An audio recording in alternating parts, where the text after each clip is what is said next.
Well, hello, that's me again. Today is December 28th. It is Saturday, and what you see in the beginning is essentially how the Western air defense, or rather lack thereof, works over there. Basically what is the Russians demolishing in this particular case the Dnipropetrovsk. Well, it's heat station. Essentially, it's the power plant which works on all kinds of different types of the oils of fuels, if you wish. And yeah, as you can see yourself, it was destroyed. And this is the reality of the armed forces of Ukraine and whatever is left of Ukraine. And let me start, however, my discussion today with you, which is still very important and one of those fundamental things which I actually was intended to do from the get-go when I was starting my channel. But let me start with this AZAL flight.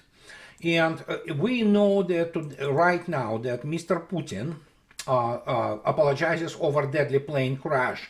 The flight from Azerbaijan suffered an incident in Russian airspace during Ukrainian drone raid, the Kremlin stated. Putin offered an apology for the fact that an incident took place in Russian airspace. You see, he doesn't say that Russians air defense actually shot down or what have you this well, unfortunate flight.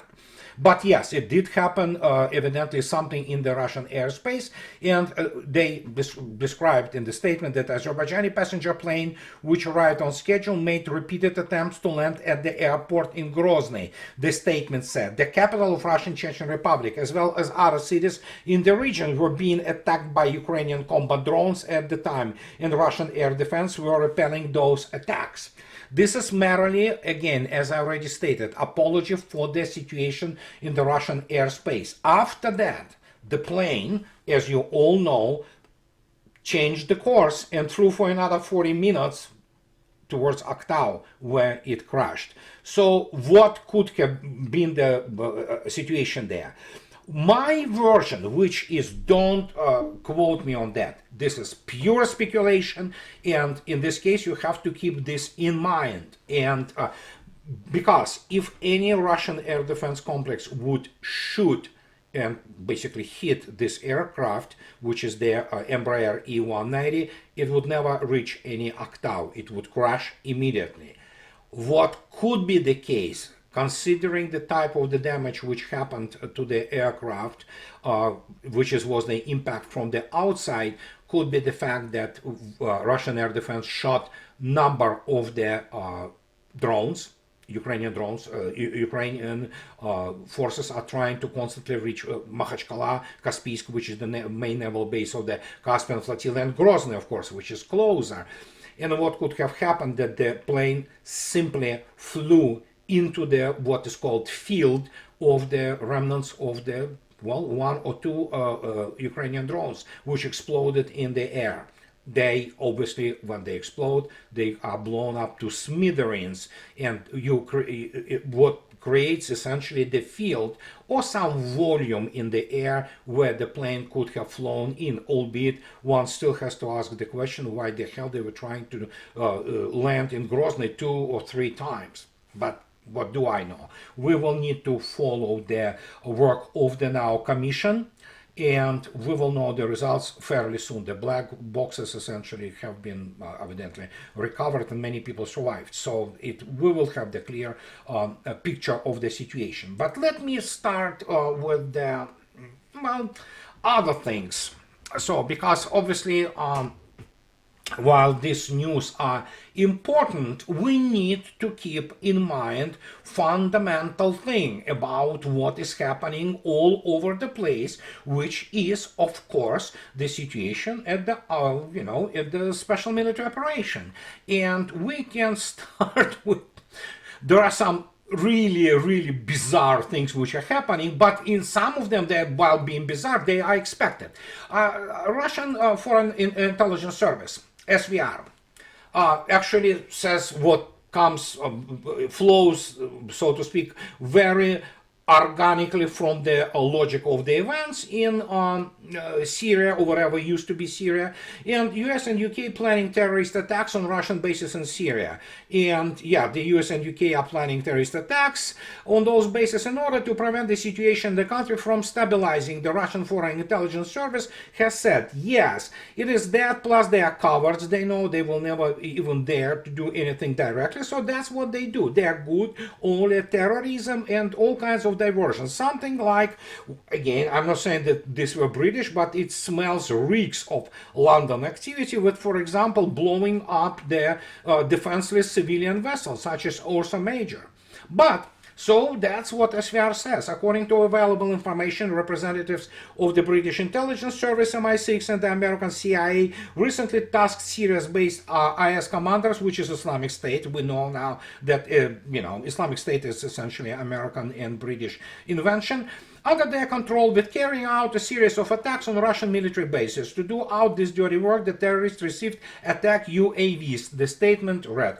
Okay, well, so there are still some very serious air defense actually assets in Khmeimim and Tartus, and I think so, well, they may try, and they tried for the last 10 years, essentially, from 2015, to attack the base, especially in Khmeimim. They were successfully repelled, but yeah, so pardon me, that was some bizarre call, and yeah.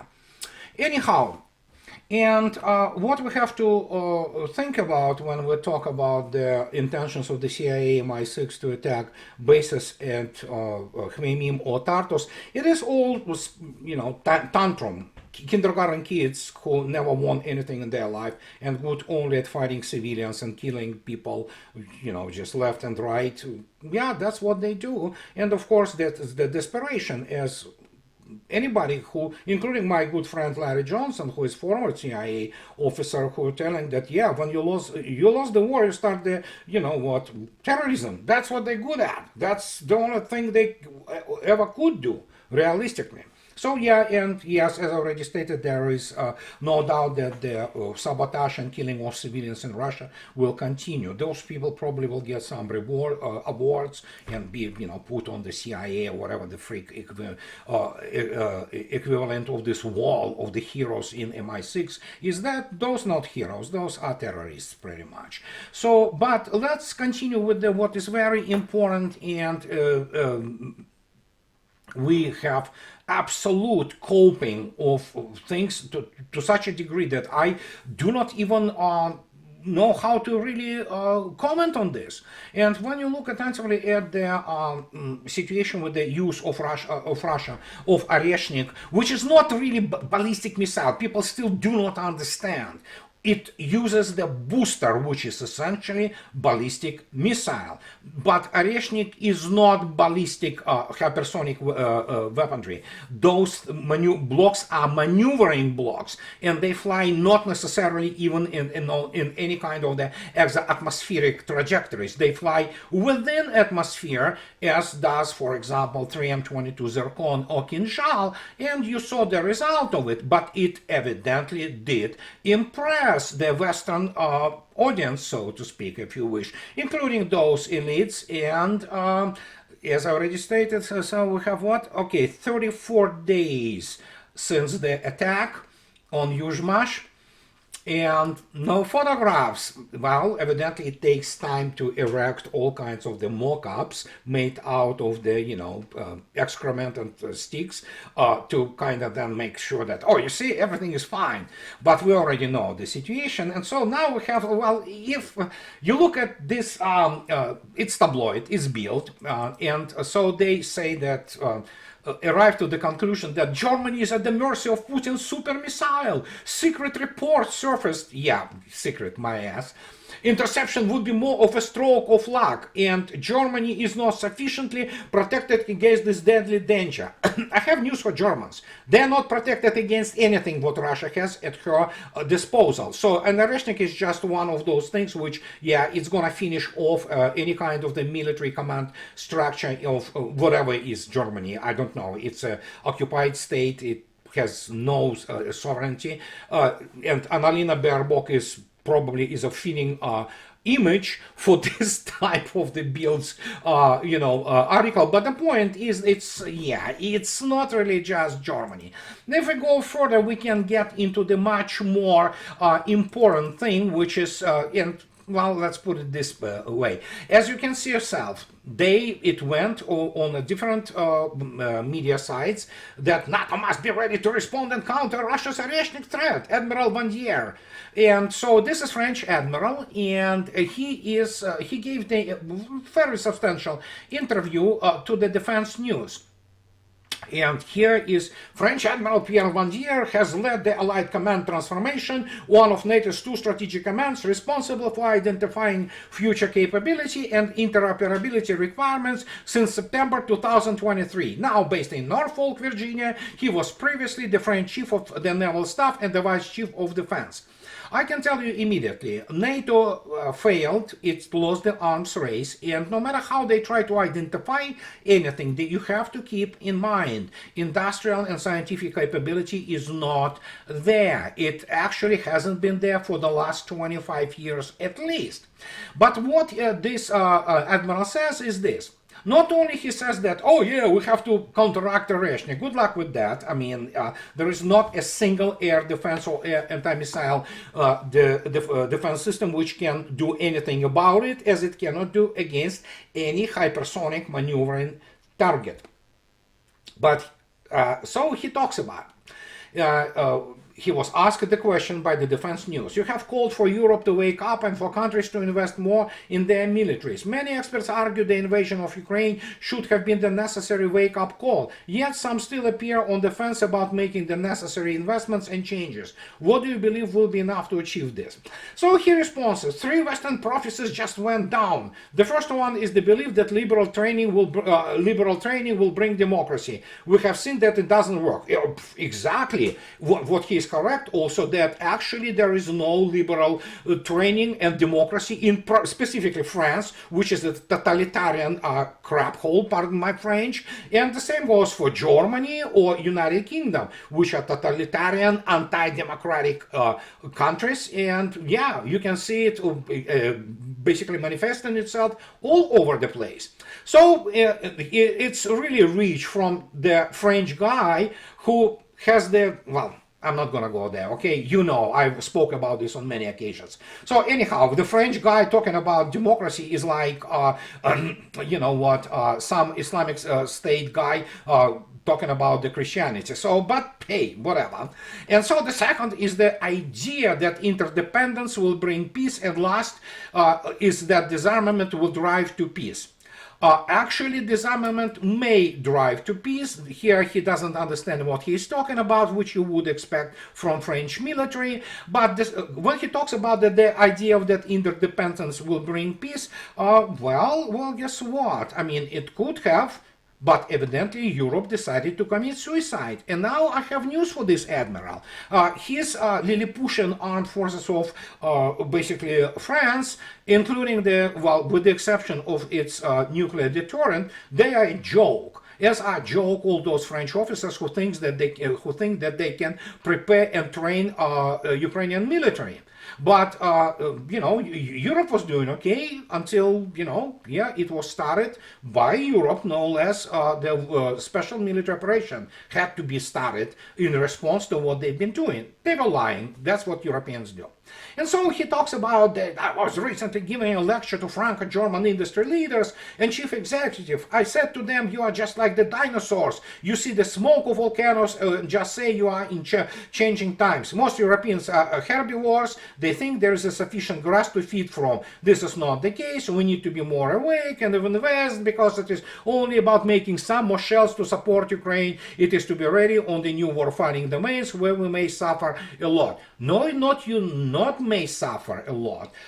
If, for example, European militaries, the European NATO as a whole, let's say we remove United States from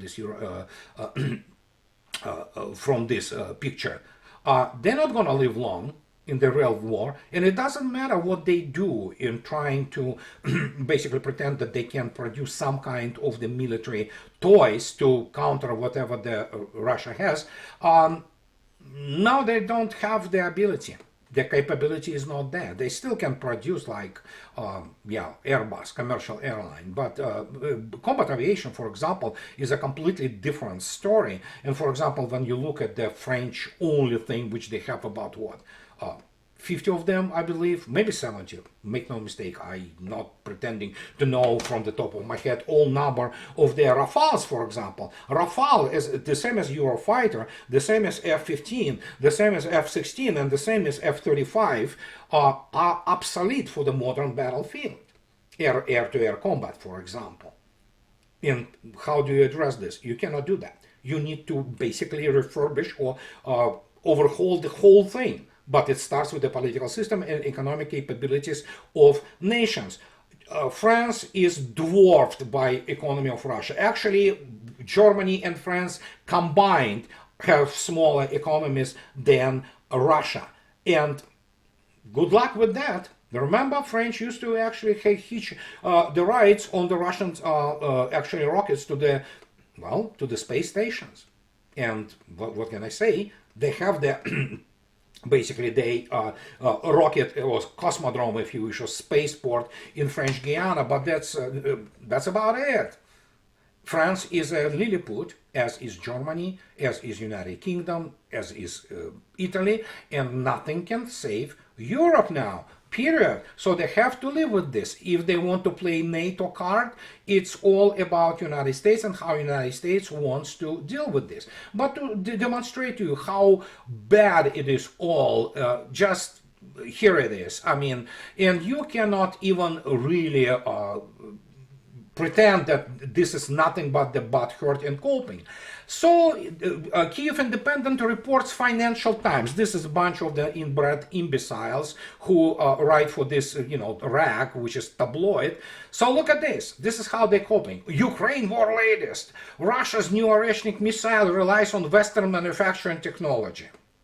So when you read this, you understand those people completely went off their rails because there is no Western manufacturing technology in Russian missile technology because it is so advanced, and Russia produces own tooling, including state-of-the-art CNC, computer numerical control rigs that, for example, Financial Times people would know nothing about it. Actually, most people in London who are at the top of the basically political and military pyramid would know nothing about it. They don't understand how it works. And but yet, here they are. They try to cope. They try to somehow do something about it because, well, the bluff has been called. And we're talking about the historical bluff, the bluff of the historic proportions. So if we go further about this whole situation and those coping issues, if that hasn't been enough, we can go and look up now at a situation on the front. And so here we have the yesterday's losses of the armed forces of Ukraine. As you can see yourself, the slaughter continues, and they probably will try to recruit or draft now those 18-year-old kids. They will be killed, most of them anyway. As you can see yourself, we're above 2,000 again in yesterday. So as you can see, what can I say? Look at the numbers. Look at the numbers. Tanks and armored personnel carrier in infantry fighting vehicles. 20,057 of them have been destroyed by Russians. Armored vehicles, almost 30,000. Artillery and mortars, 20,000. UAVs, 38,648. MLRS, 1,500. So that's what happened. Russians essentially obliterated the European NATO in almost 3 years very soon. So there you go. These are the numbers, and these are very conservative numbers by Russian Defense Ministry.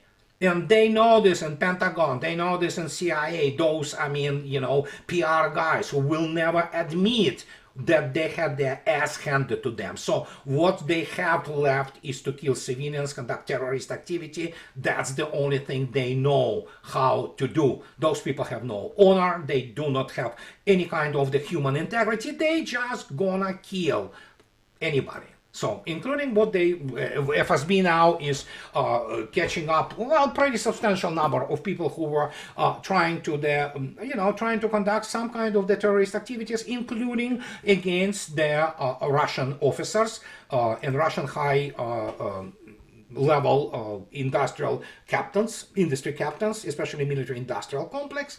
And when you look at this and you say, oh, my gosh, it's like in 3 years they all went bananas. Well, they all went bananas, which is true, because for starters, they know that the Russiagate, where everybody knows that it was a hoax, and somebody has to answer to this. And because of this hoax, Mr. Trump almost ended behind the bars.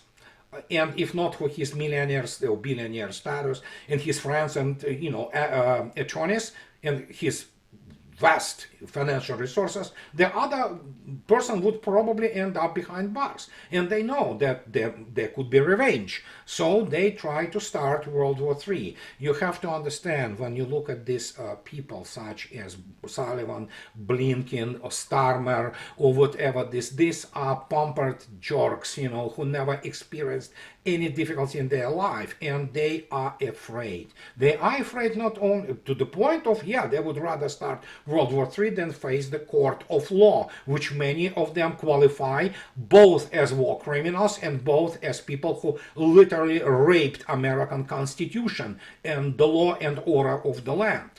But that's not just it. There is another thing, especially when you talk about these losers from London, which United Kingdom is a country, a loser country. So they have some things left of them, but other than that, it's a tiny island with 60 million of unhappy people, which eventually will be completely substituted with the Asian people, Arabs, blacks, Indians, and Pakistanis, what have you. And this is their reality, the same as what is reality of their situation in France, as the French intelligence. You can look it up, it's all over in the news, talking about the Islamization of the country. France is done. By 2050, we probably will not have France which we used to know. It will be, it will be Islamic nation primarily, and those French intellectuals and French military will surrender, as French usually do. They already did. They essentially screwed up their country, and that's their problem. But this is not just it. I was browsing the internet, and it popped up in my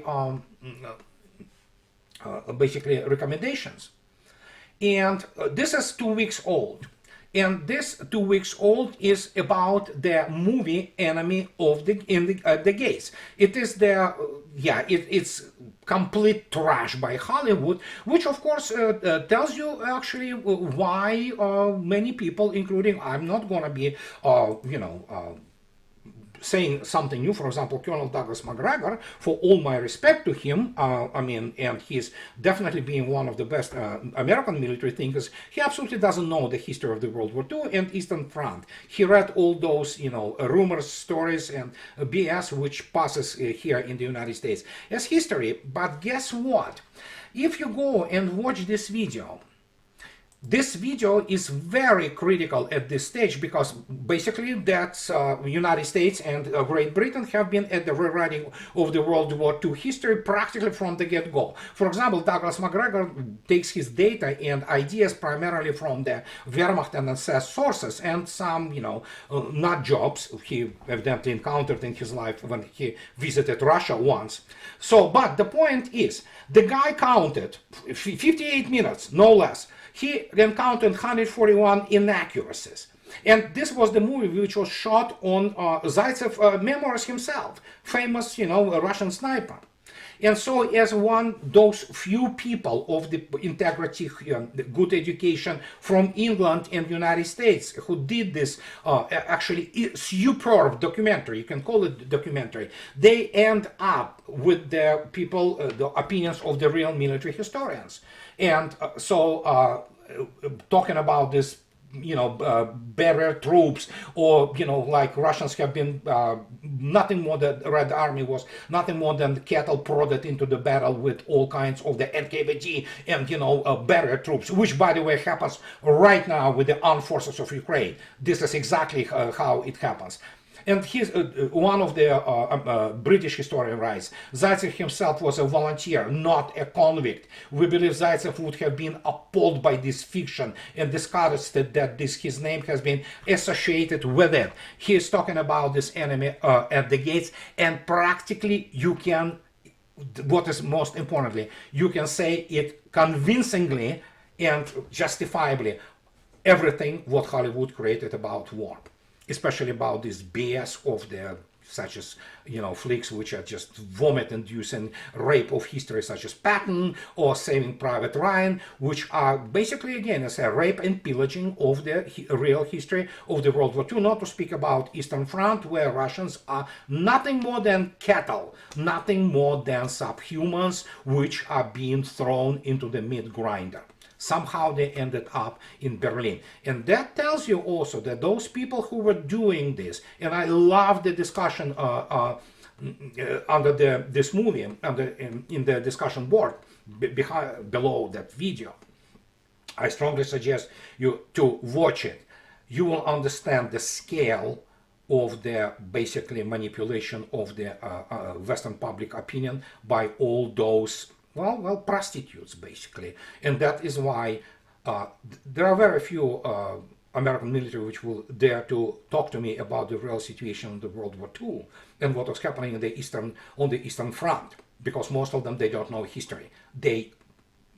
It's David Glantz and Jonathan House. To their highest honor and highest credit, they wrote about that everything what they know about war is from the German sources. It's Wehrmacht and SS who wrote that. American field manuals and concepts of the war are created by Germans. And so when you look at this and they say, oh my God, how did we lose this? Well, you didn't study the proper thing. Simple as that. Period.